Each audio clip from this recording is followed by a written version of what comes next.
folks, welcome back to Game Geeks. I'm your host, Kurt Wiegel. Today's product is a Call of Cthulhu Delta Green game, or rather, supplement. This is Delta Green, Targets of Opportunity. For a long time, ladies and gentlemen, this has been considered to be a vaporware product. There was some issue with getting it published. There was a ransom model that was used. To be honest, I'm not sure the details. I picked this hard copy up when I was at Gen Con this year. So let's talk about what this is. We all know that I love Call of Cthulhu. If you've watched any episodes, you know I love it. Delta Green being one of my favorite settings or campaign ideas for the overall game. This brings into focus several new ideas that you can throw into a Delta Green game. I don't necessarily recommend you throw everything from all of the Delta Green books at them. If you throw everything from the core book to Countdown, this, and your eyes only, God in heaven, it'll kill your players, let alone their characters. I would recommend picking and choosing your favorite bits from all of them. So let's talk about what my favorite bits that are in here. And folks, it's chock full of really awesome stuff. You've got a variety of new situations to use. Black Cod Island is and I hesitate to say too much here, but I'm going to do it anyway. It's based off of an Inuit island off the coast of Alaska that has real hard connections to a standard mythos threat. I won't say any more in case you're a player and your GM wants to use this, but it really takes sort of some of what we've seen before in a lot of other Lovecraft and a lot of Call of Cthulhu properties and gives it a very definite, vicious new spin for the modern era. Disciples of the Worm. This is probably one of my favorite pieces of this book, simply because it shows the origins of an ancient cult from the ground up, if you will, from how it became the cult that it is to the modern time. And it does, especially in Disciples of the Worm, it really does what the Pagan publishing people do best, which is take modern events, modern concepts, and modern situations, puts a mythos spin on them, and really just blends it together seamlessly to make fascinating gaming.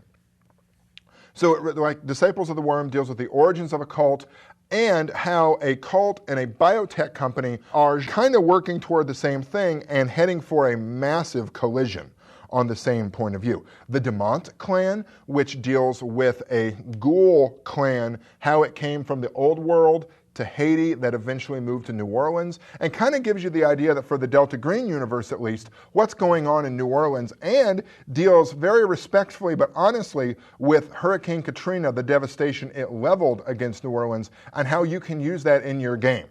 If you really wanted to, you could run a campaign of Delta Green making one massive strike against this ghoul clan from such a big event where extra bodies, more chaos won't really be noticed. Epic, which is the sort of the Canadian equivalent of Delta Green in the US, Pisces in Britain, and GRUSV8 in Russia, and its own spin on it, such as how each one of those, Delta Green, Majestic, Pisces, and the Russian equivalent, have all do sort of similar things but through completely different avenues, and how Epic, the Canadian charter, has its own issues, advantages, and problems that they're dealing with. Finally, and probably one of the things I've been waiting for the longest, because it was referenced all the way back in the original Delta Green book, the Cult of Transcendence. This is by far the biggest piece of this book. It is a massive world, multi-world, spanning, very intricately detailed cult, all linked back to Nyarlathotep, and dealing with these each individual pieces and how layered it is. One of the things I really appreciated about that was it gave me some insight into how to do something like the Karatakia, which is mentioned all the way back in the first one. It vaguely mentions all these other groups that they're linked to, and I was never really clear on how to go from like a white supremacy group back to the KKK, link that back ultimately to the Karatakia. This gives you a lot of like layers and depth and NPCs out the yin-yang, which kind of goes back to the Disciples of the Worm. If you think about it, that was for you, Adam. Anyway, all these different ways that you can sort of assemble this and have one massive, almost monolithic threat that your Delta Green characters can really scrape against.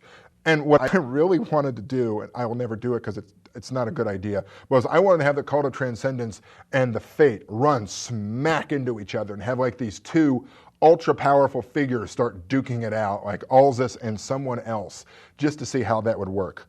Finally, at the back end of this, you have sections on better combat, like more detailed combat rules for Call of Cthulhu, because Delta Green does lend itself toward more combat than, say, your standard 1920s game would. Stress disorders and how those can fit into the established insanity system.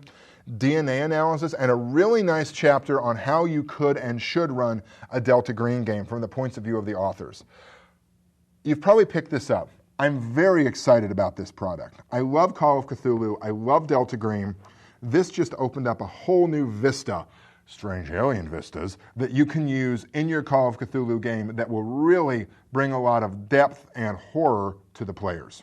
I highly recommend getting your hands on this product. For Game Geeks, I'm your host, Kurt Wiegel. Good day and good gaming.